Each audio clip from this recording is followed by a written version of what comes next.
In this video, I'm going to show you guys how to build an awesome 4K gaming PC build featuring Nvidia's latest RTX 5080. Not only should this build offer up top tier performance with a Ryzen 9 CPU and some super speedy Gen 5 storage, but look the part too with one of my favorite cases on the market right now, Lian Li's O11D EVO RGB. I'll be walking you through how to put this system together, some key mistakes to avoid, taking a closer look at MSI's pretty epic Vanguard cooling design, and there's all-important performance numbers a little bit later. Let's do this.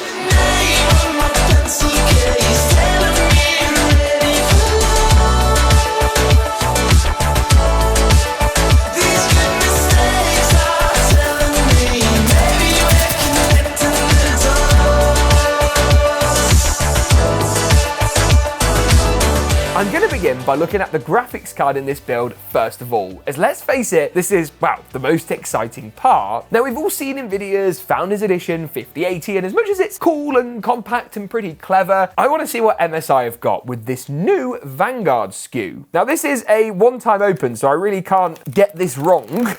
And this is what they're calling their launch edition. And my word, that's slightly insane. Let's get rid of the outer box and open up the main event. Now, as part of MSI's launch edition, they're including these like mystery characters. I think these are quite a big thing in Asia. That smells like one of those toys you get in a Happy Meal as a kid. It also feels about as well built. Come on, yes.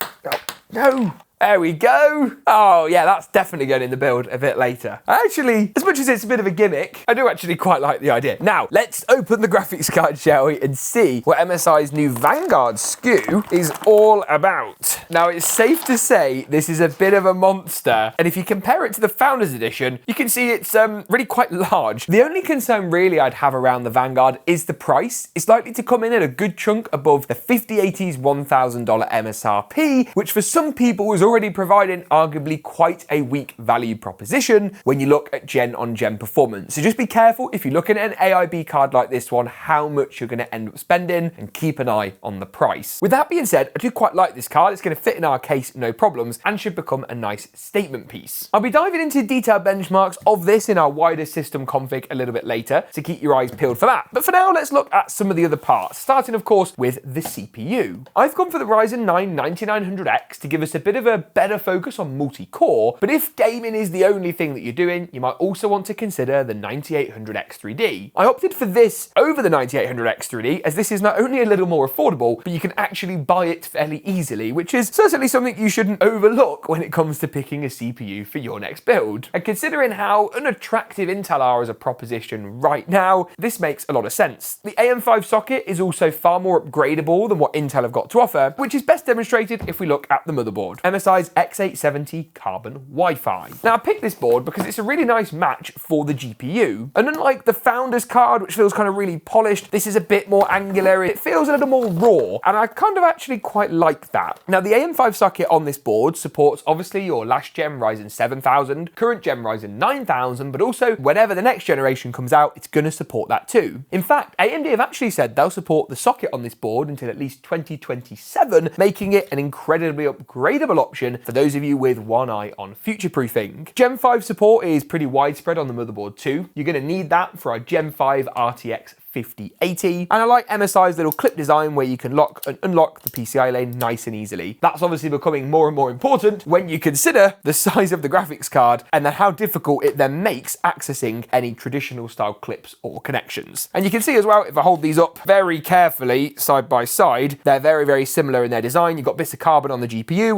which matches the carbon theme on the motherboard. I'm going to put these down now and save the installation of those until a little bit later. Storage-wise, let's just touch on this briefly. I've got the Corsair MP700 Elite. It's one of the, I don't want to say cheaper Gen 5 drives because it's still expensive, but it doesn't cap out the Gen 5 speed. As such, it's going to save you a little bit of money and still give you more performance over Gen 4. RAM-wise, I've gone for a really, really trusty kit. This is one of my favorite kits, a 32GB Trident Z5 Neo RGB. This particular kit has a clock speed of 6,000 megahertz with a pretty low latency too, which can be important. I'm also going to just briefly talk about the CPU cooling cooler at this stage, just because there may be some prep that we need to do when it comes to actually getting the motherboard configured, and this is MSI's CoreLiquid A15. It completes my MSI theme in terms of the GPU, motherboard and cooler. I really like the water block design. I think it's really very nice, and it sits sort of somewhere between their E360 and i360, both of which performed well on our testing graph, and you can read a full review of not only this cooler, but lots of the other parts mentioned today over on the website in the cards section now. With that being said, I think it's about time we get this gaming PC built and start with, of course, our motherboard assembly. First port of call is, of course, the CPU. Now, you don't get any stock coolers with lots of these high-end chips, hence the boxes are way smaller than they used to be. And then all you need to do is simply push the arm down on the socket, lift this up, and then actually release the socket itself. Then go ahead and take our Ryzen processor. You'll want to line up the triangle towards the top left of the motherboard and just drop this into place. Nice and simple. Arm down, socket down, the cover should release, and that really is all there is to it. The next port of call is getting the RAM or the memory installed. Considering I've only got 2 DIMMs and we've got 4 slots, we're going to use the 2nd and 4th slots. They're technically labeled 1 and 3 as they start counting at 0. Yes, I know it's confusing. Push these in nice and strong. Make sure the notch is lined up, and that really is all there is to it. Now, the installation of the M.2 drive in this build is going to be nice and simple. You can see here we're going to be installing it into the very top carbon slot, and all you need to do is simply push and lift the cover up, slide the drive into place at a 45-degree angle, and pop the cover back down. That's it as far as our CPU, RAM, and SSD is concerned. I'm next just going to check, as mentioned before, whether or not there's any cooler mounting hardware that is needed. And in the case of this build, there are 4 thumb screws here which are going to tension the block down, and then 4 AMD posts or standoffs that need to be installed around the socket. So that's pretty simple. Just find your 4 screw holes around the CPU on your AMD motherboard, screw these posts into place, and that's all the prep we need to do for now. Once these have all been screwed in, the motherboard assembly is then, well, pretty much complete, and there's not really a great deal left to do. Other than, of course, to talk about the PC case that I've opted to go for in this build, which is the pretty large and rather heavy Lian Li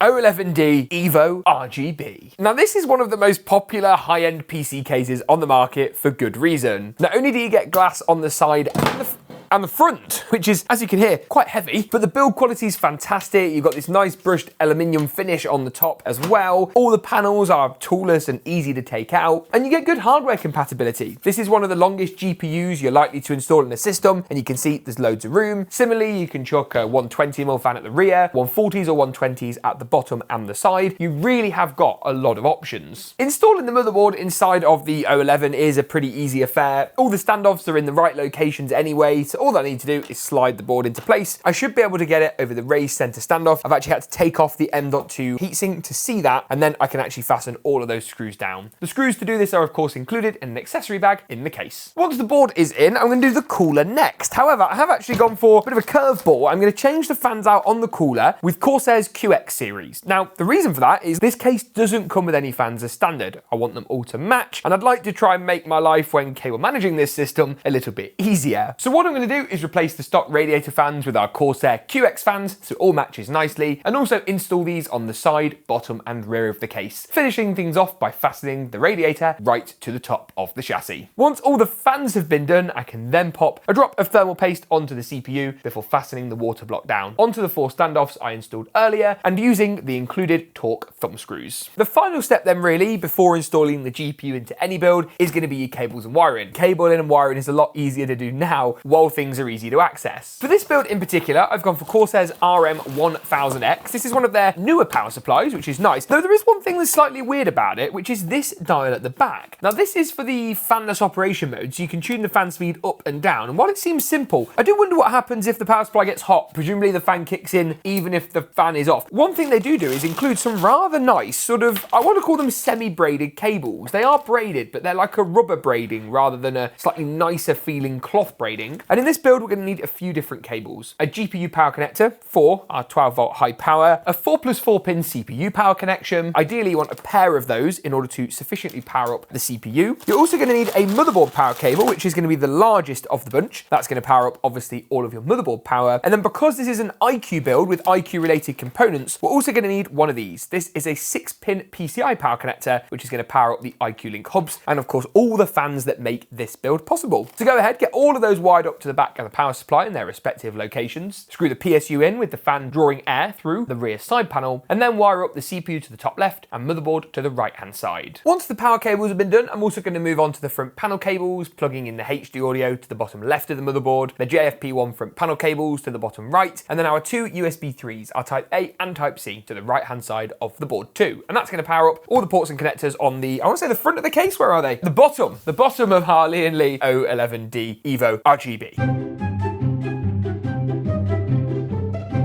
I interrupt this video to bring you James from the future. I have no idea what it is. Absolutely no clue whatsoever. I do like presents though. What on earth? It's not heavy. Now it might not be the size that Linus got. However, that is absolutely amazing. Oh my God, no way! Look! That's amazing. Thank you, MSI. Not sponsored, they have sent me this. I'm very grateful. We've got the wings, Dan. Look at the dragon. That's fantastic. I don't think you can buy one of these, which arguably makes it even better. I bet this was expensive to produce. Anyway, right, bye.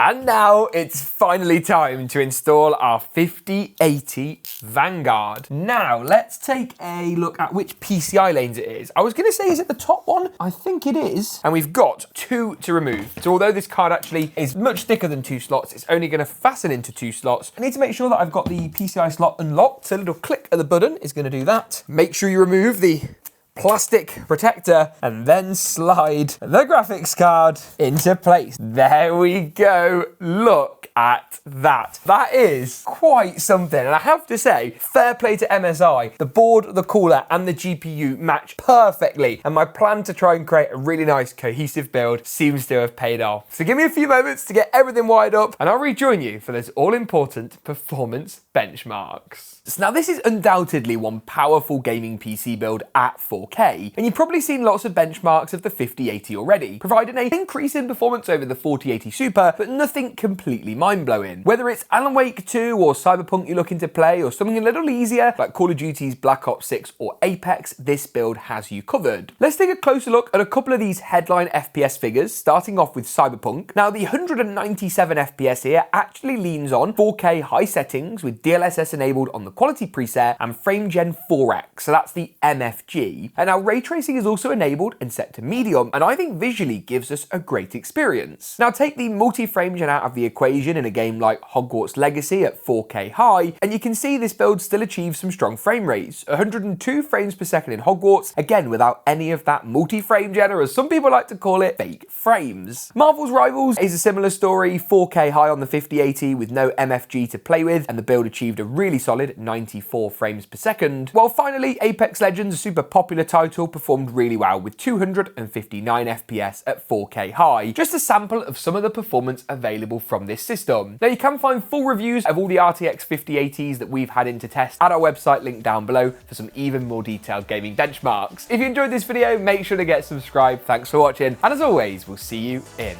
the next one.